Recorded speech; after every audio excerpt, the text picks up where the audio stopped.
Hey buddies, today we will be going through the Arduino example, the knock-knock sensor.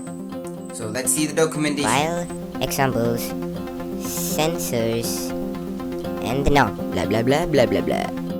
Connect a 1 mega ohm resistor to the ground and to the analog pin of the Arduino. Now connect the piezo. Upload the code. Open the serial monitor and knock, knock, knock.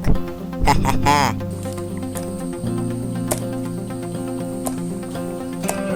Now let's test with different threshold.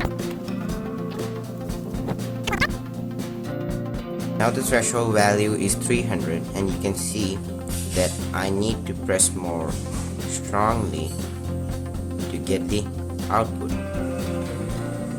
See, I need to press more strongly, firmly.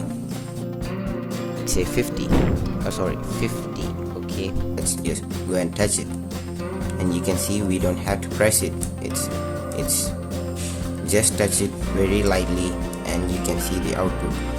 You can change the threshold values and control the sensitivity of the piezo sensor.